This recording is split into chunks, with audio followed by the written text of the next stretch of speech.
Hello दोस्तों, तो कैसे हैं आप लोग। आई होप कि सब अच्छे ही होंगे। आज हम देखेंगे पूरी प्रेडिक्ट टेबल को कैसे याद किया जा सकता है। बस एक आध दो ट्रिक होना चाहिए आपको। ट्रिक याद होना चाहिए, मतलब हिंदी में ट्रिक बताऊंगा, ट्रिक याद होना चाहिए। इसके बाद कहीं भी बैठे रहें आप प्रेडिक्ट टेबल को आसानी से लिख सकते हैं, प्लस उसका इलेक्ट्रॉनिक विन्यास भी लिख सकते हैं। ठीक। प्रेडिक्ट टेबल दोस्तों आपको जानना बहुत ज़रूरी होता है, क्योंकि प्रेडिक्ट टेबल के बिना आपका केमिस्ट्री पूरी अधूरी होती है। केमिस्ट्री इसके बिना संभव है ही नहीं। जितने भी एलिमेंट मिलेंगे आपको इसी प्रेडिक्ट टेबल के अंतर्गत ही मिलेंगे, यहीं से उठे हुए मिलेंगे। तो आपको प्रेडिक्ट टेबल जानना बहुत ज़रूरी है। तो आपको तो पता होगा प्रेडिक्ट टेबल कितने ग्रुप में बटा हुआ है। 4 ग्रुप में बटा हुआ, 4 ब्लॉक में बटा हुआ है। ठीक। तो जैसे आप देख सकते हैं, यहाँ से लेकर यहाँ तक फर्स्ट और सेकेंड ग्रुप आपका एस ब्लॉक होता है। 13वें समूह से लेकर 18वें समूह तक आपका पी ब्लॉक होता है। थर्ड ग्रुप से लेकर 12वें तक आपका क्या होता है, डी ग्रुप होता है। इसके बाद सेवेंथ और एट जो होता है आपका एफ ब्लॉक होता है। एफ एफ ग्रुप भी बोल सकते हैं, एफ ब्लॉक भी, जिसमें आपके लेंथेनाइट और एक्टिनाइट आते हैं। ठीक। तो सबसे पहले हम देखेंगे एस ब्लॉक के तत्वों को कैसे याद करें। ठीक। मैं ट्रिक बताऊंगा, आपको बहुत अच्छी तरीके से याद हो जाएगा। तो इसका ट्रिक क्या होता है, जैसे हाइड्रोजन से ह, लिथियम का ह, ली, ना, का रिबन किसने फाड़ा। इस एक बार और देखते हैं, ह, ली, ना, का रिबन किसने फाड़ा। आपको पता होगा ये बाय द वे दो सहेलियों के बीच में यदि लड़ाई हो जाती है, झगड़ा हो जाता है, तो आप बोल सकते हैं जैसे उनका रिबन उबन फट गया तो हलीना का रिबन किसने फाड़ा। हलीना का रिबन किसने फाड़ा। ये हो गया आपका फर्स्ट ग्रुप का तत्व। ठीक। इसी प्रकार हम सेकेंड ग्रुप को कैसे याद कर सकते हैं। आपको पता होगा आजकल के जो फादर होते हैं बहुत ही लवर होते हैं, सन लवर होते हैं, मतलब अपने बेटे को बहुत ही लाड प्यार प्यार से पाते हैं, जो भी उनकी इच्छा होती है उसको पूरा कर देते हैं। उसी प्रकार इसको समझ सकते हैं, बेटा मांगे कार स्कूटर बाप राजी। ठीक। इसको कैसे याद कर सकते हैं, बेटा मांगे कार स्कूटर बाप राजी।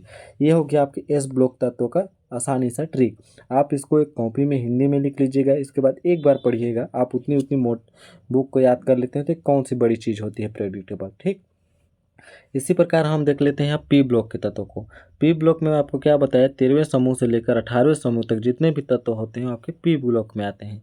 तो इसको आप ऐसे याद कीजिए, जितने नीचे की तरफ आते हैं आपके ऐसे उसको याद कीजिए। पूरे ग्रुप होते हैं, जैसे 13वें समूह में आपका इतने पूरे पांचों ग्रुप होते हैं, ये इतने आपके पी ब्लॉक के 13वें समूह के ग्रुप हैं। ठीक। तो इसको कैसे याद कर सकते हैं, जैसे आप कहीं मार्केट गए सब्जी लेने, तो आप कैसे लिख सकते हैं, बैगन आलू गाजर इन थैला। आपको पता होगा इंग्लिश में इन का मतलब होता है मे। ठीक। तो इसको कैसे लिख सकते हैं, बैगन आलू गाजर थैले में। इन थैला हो गया, तो यहाँ पर उल्टा समझ लीजिए, आपको इसको इन थैला बोला है तो थैले में समझ लीजिए आप इसको। ठीक। अपने समझने के लिए आप इसको समझ सकते हैं, बैगन आलू गाजर इन थैला। ये हो गया आपके 13वें समूह का तत्व। 14वें समूह को कैसे याद कर सकते हैं, जैसे आप कहीं तीर्थ स्थल गए। ठीक। तो आप जैसे आप काशी गए, तो आपका कोई संत है, वह काशी ही गए हैं, तो उसको कैसे समझ सकते हैं, जैसे काशी से काशी गए संत प्रभु। आपके कोई संत प्रभु हैं, वो कहाँ चले गए, काशी चले गए, तो इसको कैसे याद कर सकते हैं, काशी काशी गए संत प्रभु। ठीक। इसी प्रकार कोई फिल्म स्टार के नाम से 15वें समूह को याद कर सकते हैं, जैसे नाना पाटेकर। और आप किसी आपका दोस्त हो गया, उसका नाम ले लीजिए आशीष सब भिखारी। नाना पाटेकर फिल्म स्टार तो इसे भिखारी नहीं होते हैं, लेकिन एक समझने के लिए आपको पता होगा नाना पाटेकर जो होते हैं आपके बहुत ही चर्चिले, मतलब आपके क्या बोल सकते हैं उसको, चहीते फिल्म स्टार हैं। मतलब उनका जो डायलॉग होता है बहुत ही अच्छा होता है। ठीक। तो नाना पाटेकर आशीष सब भिखारी। वैसे नाना पाटेकर तो भिखारी नहीं है, लेकिन एक समझने के लिए आप इसको समझ सकते हैं। ठीक। अब इसके बाद आप समझ सकते हैं, जैसे 16वें समूह के तत्वों को, ओल्ड स्टाइल से टी पियो। जैसे आपका कोई टी मतलब होता है चाय, इस वाले टी का मतलब होता है चाय, लेकिन यहाँ पर टी ई हो गया, टेलेनियम का हो गया। तो टी का जो पीओ होगा, चाय का जो पीओ होगा, चाय बेचने वाला तो ओल्ड स्टाइल से रहेगा ना भाई। अगर यदि वो फैशन वाले स्टाइल से रहेगा तो चाय थोड़ी ना बेचेगा। इसी प्रकार ओल्ड स्टाइल से टी पियो, ठीक, ये हो गया आपका 16वें समूह का। इसके बाद आप 17वें समूह को कैसे याद कर सकते हैं? 17वें समूह को याद करने के लिए आपको एकदम ईजी तरीका है। आपको पता होगा आजकल के जितने भी यंग बैच के जितने भी स्टूडेंट हैं या बच्चे होते हैं वो मतलब ज़्यादातर आंटी लवर होते हैं, समझ सकते हैं। ठीक, तो इसको कैसे लिख सकते हैं यदि आप किसी कॉलोनी में रहते हैं तो? फिर कल बाहर आई आंटी। इसको कैसे याद कर लिए? फिर कल बाहर आई आंटी। ठीक, ये हो गया 17वें समूह का। 17वें समूह का तत्व जो होता है आपका बहुत ही इंपॉर्टेंट होता है, क्योंकि इलेक्ट्रोनेगेटिविटी सबसे ज़्यादा हाई किसी 17वें समूह की ही होती है।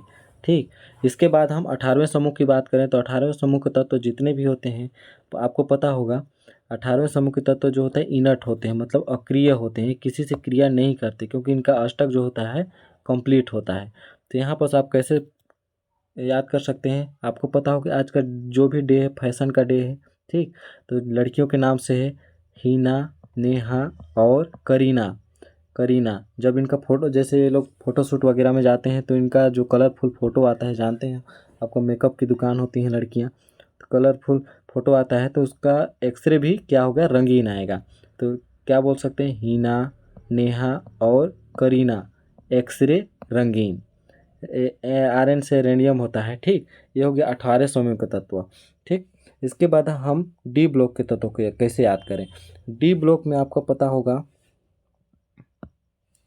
डी ब्लॉक में ये जो श्रेणी होती है आपकी 3D श्रेणी होती है, ये आपकी 4D श्रेणी होती है, ये आपकी 5D श्रेणी होती है, ये आपकी 6D श्रेणी होती है। ठीक, तो ज़्यादा इम्पोर्टेंट आपका 3 श्रेणी होता है, 3D 4D और 5D। 6D तो उतना ज़्यादा नहीं आता है, आपको हायर क्लास में देखने को जैसे एमएससी लेवल में देखने को मिलता है। तो आपको इतना याद कर लिए तो आप पूरा प्रेडिक्टेबल ही याद कर लीजिए, समझ लीजिए। तो यहाँ पर इसको कैसे याद करें? आप इसको ऐसे याद कीजिएगा तो ज़्यादा आसानी से आपको समझ में आएगा। तो यहाँ पर कैसे बोल सकते हैं? जैसे आपको पता होगा साइंस टीचर और फिजिक्स के टीचर बहुत स्ट्रिक्ट होते हैं। तो science teacher very cruel, cruel मतलब आप गुस्से वाला समझ सकते हैं। मांगे फीस कोई नहीं कुछ जाने, जी एन से जिंक हो गया आपका।